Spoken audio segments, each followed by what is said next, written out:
Voy a comentar en este clip la película El espíritu de la colmena. Es una película rodada en 1973.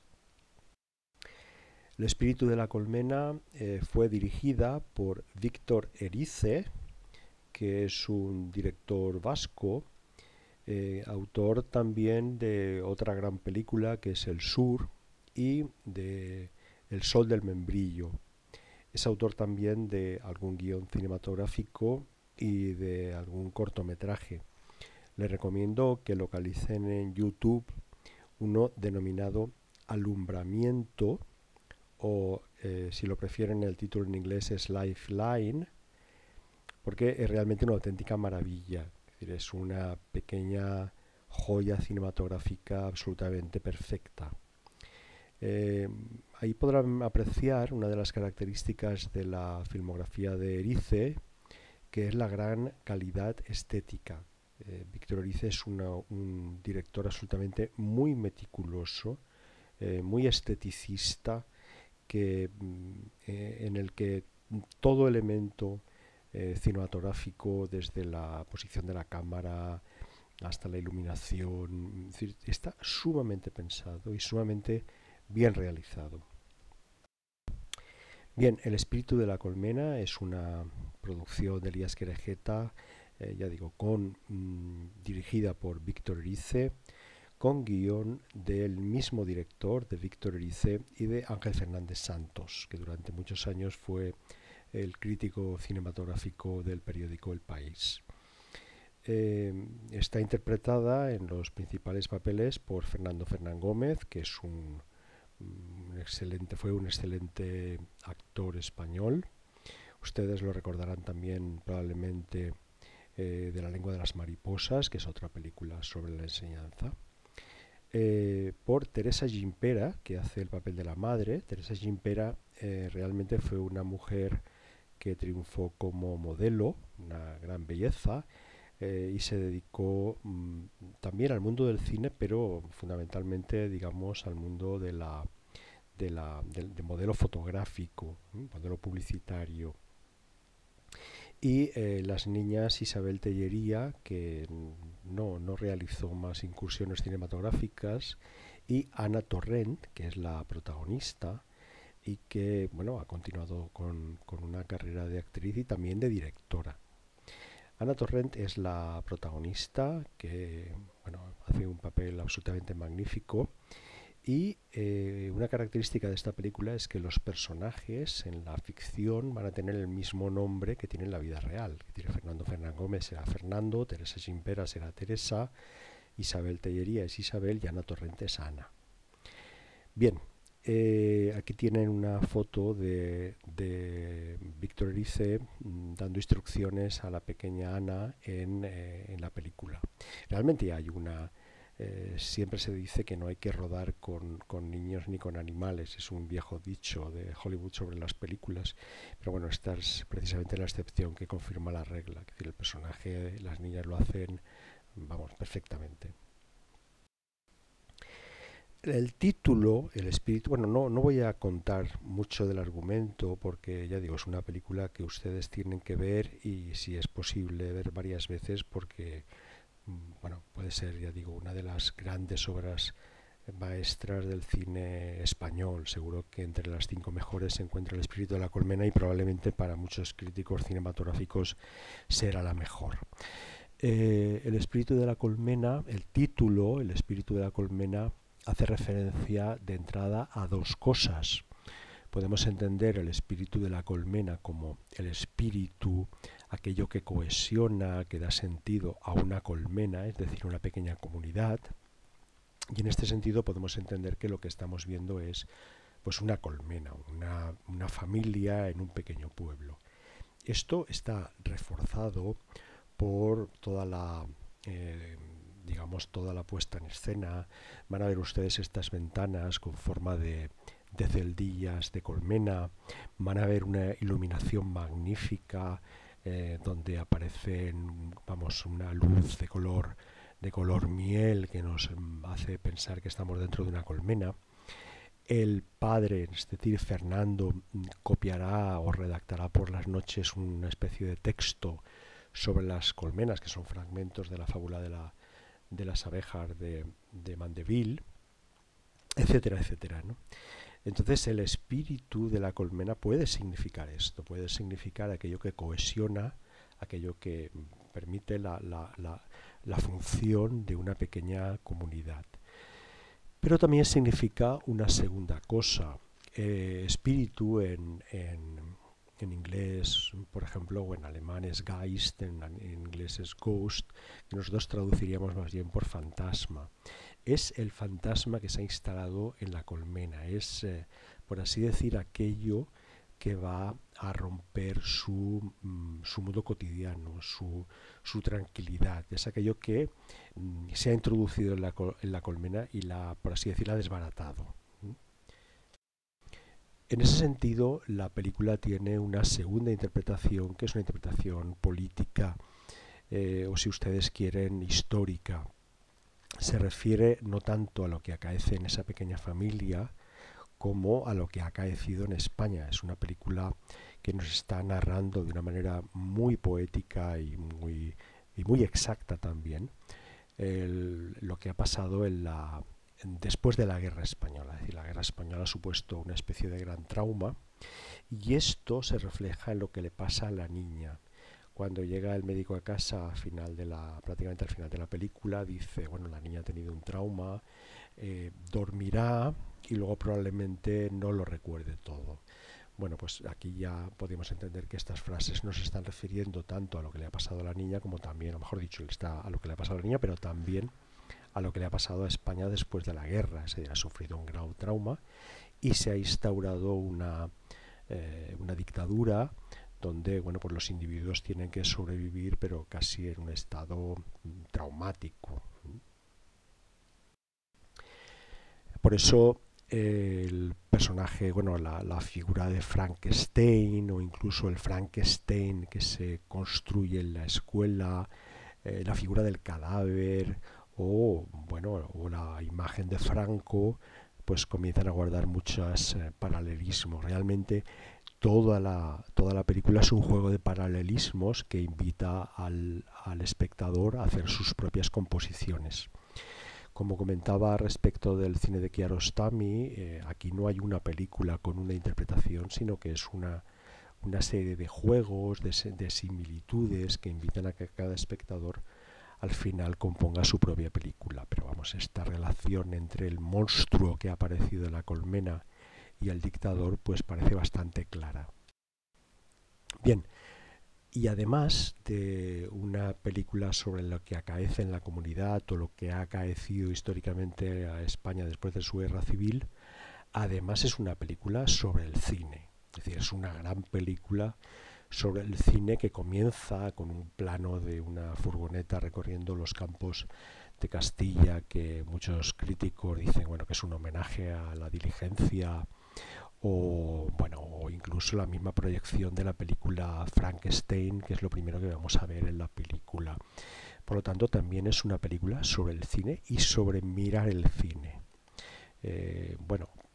Es realmente una película que, a pesar de estar muy diseñada, bascula sobre la experiencia de una niña que contempla por primera vez el mal en la pantalla, porque observa el monstruo de Frankenstein, ¿no? Entonces esta visión del mal, esta visión del monstruo es lo que, por así decir, es el centro a partir del cual se estructura todos los significados de la película. Bien, fíjense ustedes que de alguna manera esta visión del mal, es decir, este descubrimiento del mal, en la figura de Frankenstein, que es el que al final va a matar a la niña en la película original de los años 30, es lo que va a asustar a la niña y es lo que va a hacer que la hermana, por así decir, le mienta, y es lo que va a desarrollar la fantasía de la niña y por así decir, también su entrada en el mundo del mal, lo que también es su crecimiento. Es decir, es una película sobre en este sentido, no en otros que ya he comentado, es una película sobre el aprendizaje, sobre el aprendizaje, por así decir, que tiene un componente ético. Aprendemos y aprendemos también el mal. Bueno, la película está sumamente cuidada. Es decir, si ustedes la observan o la pueden ver en varias ocasiones, se darán cuenta que todos los planos, está totalmente milimetrado. Para que se hagan una idea, yo les recomiendo que observen muy bien el plano en el que Teresa va a llevar una carta, bueno, perdón, el plano, las secuencias, la secuencia en la cual Teresa lleva una carta a la estación. Ahora ya no existe eso, pero anteriormente habían trenes rápido, trenes expreso y también habían trenes correo. Los trenes correo eran trenes que iban parando en todas las estaciones, por muy pequeñas que fueran, recogían el correo y dejaban el correo para ese pueblo. Y el último vagón del tren correo era precisamente un vagón digamos, del cuerpo postal, del cuerpo de correos, donde iban carteros organizando las cartas que iban llegando de cada pueblo.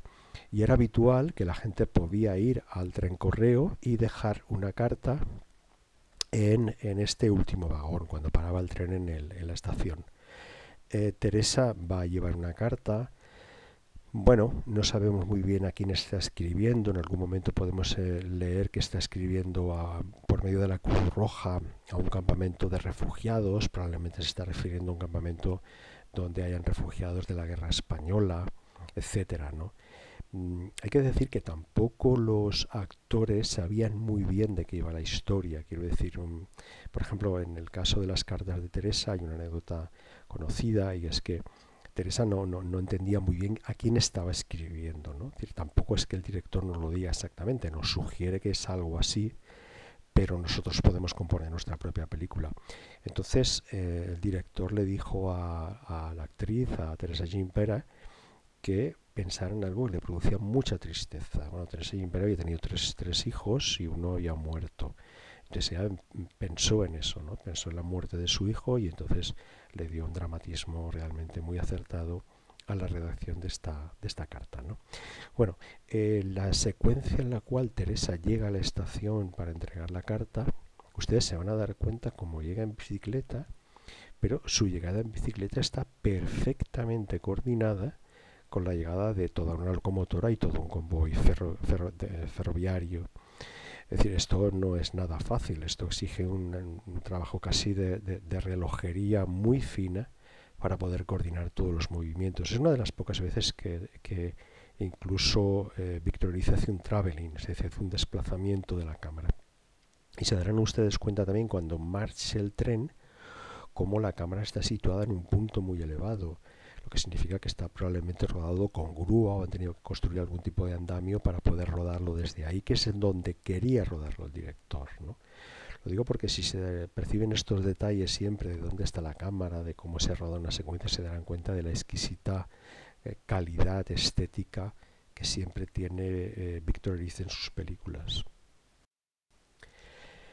Y que exige del espectador que esté muy atento, porque muchas veces hay pequeñas claves que nos dan información. Por ejemplo, hay una secuencia en la que la niña Ana visita esta especie de corral que está en medio del campo, donde ella piensa que se aparecerá el monstruo y acaba apareciendo un fugitivo, y ella, bueno, y acaba llevándole comida, etcétera, y le llevará incluso el reloj de su padre. Bueno, Ana, en este plano que están viendo ustedes, se acerca y entra en el caserón en el corral, en la corrala esta que hay allí, ¿no? En las secuencias siguiente vuelve a pasar lo mismo, es decir, la niña llega y vuelve a entrar. El único cambio no es ni de encuadre ni de iluminación, el único cuadro es las medias, el color de las medias que lleva la niña. Y por ese pequeño detalle nos damos cuenta de que es otro día el que la niña está yendo al corral ¿no? O sea, tiene que ser muy, muy atento porque todo tiene mucho significado, todo es muy sutil y por lo tanto exige un esfuerzo por parte del espectador de estar fijándose en estos pequeños detalles que no se comentan, sino que se muestran, no se dicen, sino que se muestran. Fíjense también cómo se coloca la cámara y cómo rueda la cámara y cómo eso refuerza determinada percepción del espectador. La secuencia en la cual Fernando, el padre, recupera su reloj, y que es un reloj que tiene música, un reloj de bolsillo que tiene música, e intenta averiguar quién o cuál de las dos hijas se lo ha llevado al fugitivo. Bueno, es una secuencia que está la familia en la mesa tomando el desayuno de la mañana y la cámara está en el centro de la mesa y va rodando de manera que nunca vemos dos personas en la mesa, sino que nos va dando planos frontales de todas las personas. Es una manera de indicar, por así decir, la soledad o la separación que existe entre ellos. Bueno, hay que decir también que Ángel Fernández Santos, el segundo guionista, de los guionistas fueron Víctor Erice y Ángel Fernández Santos, comentó que muchas secuencias, bueno, hay algunas secuencias que naturalmente tienen que ver con el argumento central y con este juego de imágenes, de similitudes, de metáforas que va trenzando la película, pero que otras simplemente eran como experiencias que tenían, digamos, muy en el fondo de la conciencia, ¿no? Ángel Fernández Santos comentaba eso, ¿no? El recuerdo de su padre fumando en el balcón. Entonces hay un momento que Fernando sale a fumar al balcón y está escuchando de fondo la película. No significa nada más. O sea, hemos puesto una imagen, hemos rodado una secuencia, la del balcón, que al espectador le va a sugerir algo, digamos, de sus propios recuerdos. En ese sentido, es un ejercicio cinematográfico que también recuerda a otras películas, pues por ejemplo como El perro andaluz de Buñuel, donde las imágenes sugieren algo que el espectador ha de buscar un poco en su inconsciente. Bueno, naturalmente la figura del padre es la figura del apicultor, que también es un personaje que vamos a ver inmediatamente fundido con el Frankenstein, ¿no? Es el que va disfrazado de monstruo, por así decir, ¿no?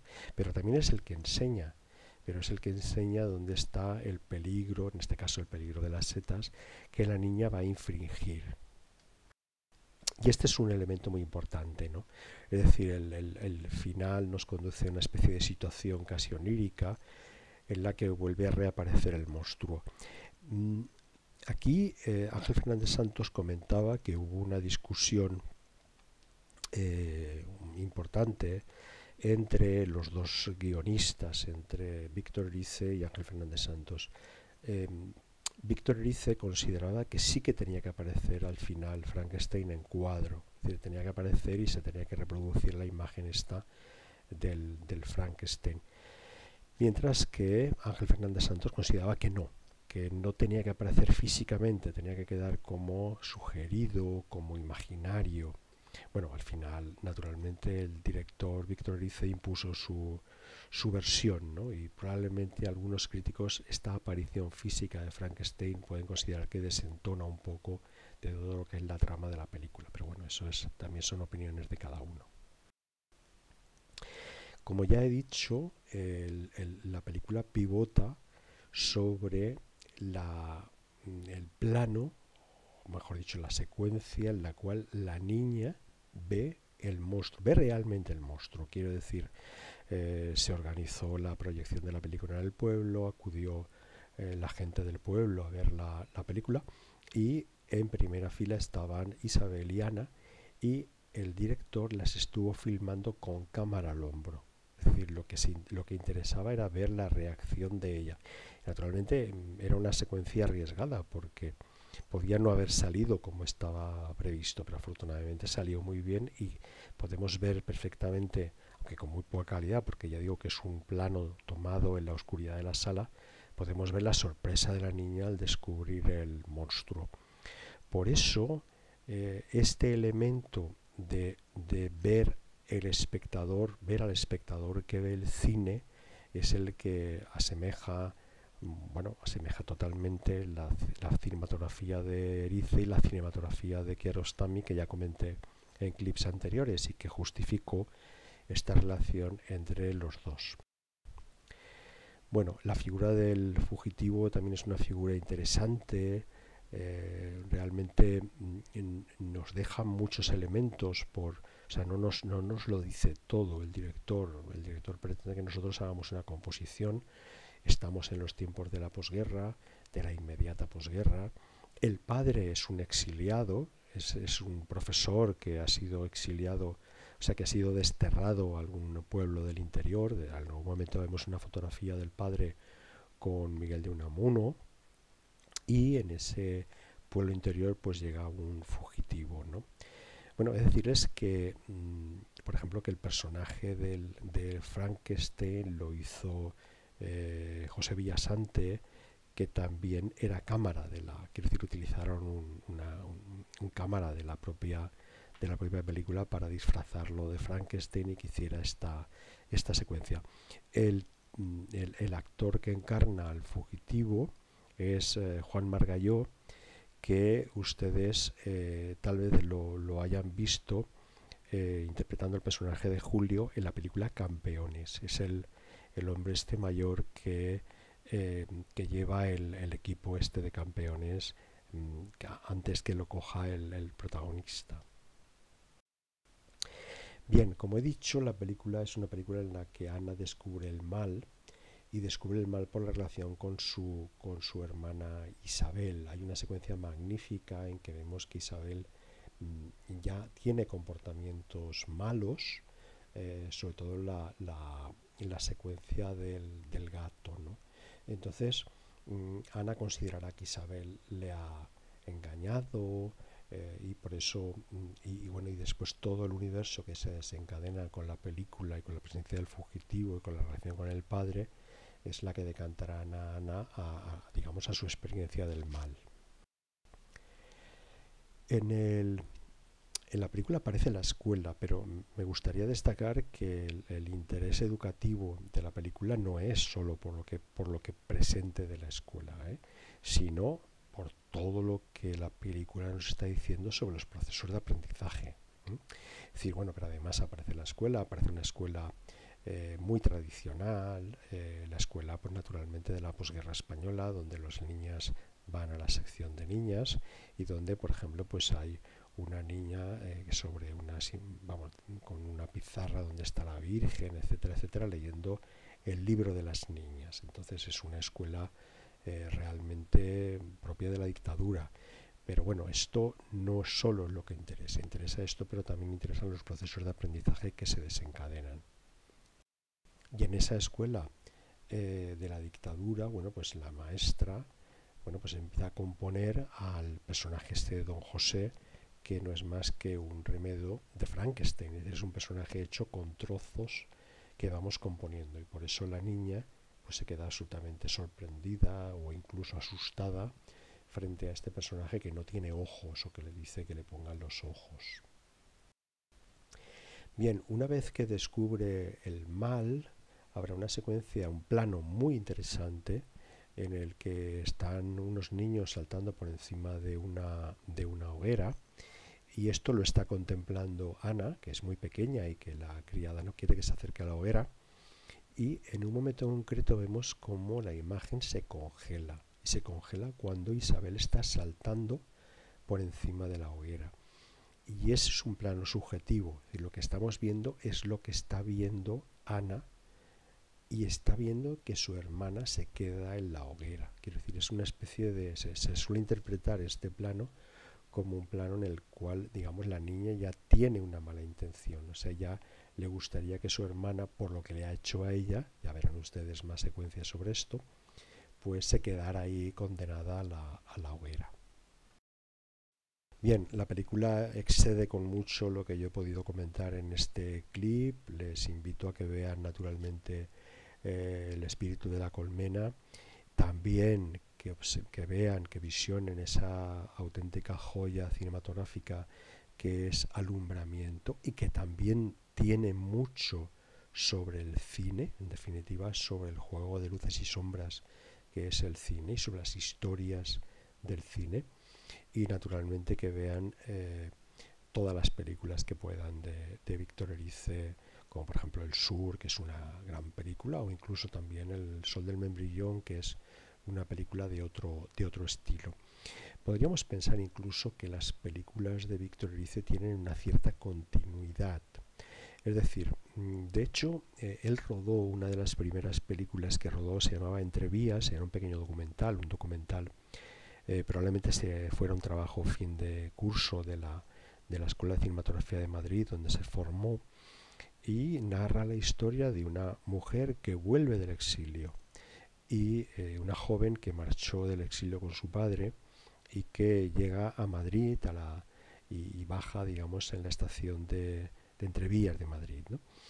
Bueno, de alguna manera, el espíritu de la colmena finaliza con un plano también muy onírico, donde la niña abre el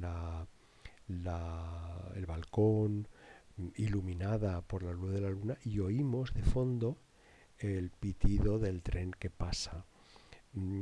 Se podría pensar incluso que toda la película, El espíritu de la colmena, es como una especie de flashback de Entrevías, es decir, que esa mujer que ha regresado del exilio recuerda algún episodio de su infancia, como el momento en que vio el cine o descubrió el mal.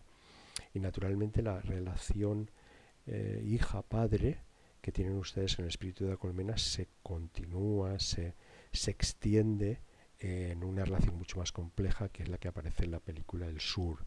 Por lo tanto, al menos estas películas podrían realmente tener una cierta conexión entre ellas. También El alumbramiento es una película de la inmediata posguerra, un cortometraje referido a la inmediata posguerra. Bueno, les invito a que vean todas estas películas de Víctor Erice y que sobre todo las vean de una manera activa, fijándose muy bien, observando todos los detalles, toda la riqueza de significados que nos regala el director. Muchas gracias y muchas gracias por seguir también con el resto de clips de este curso.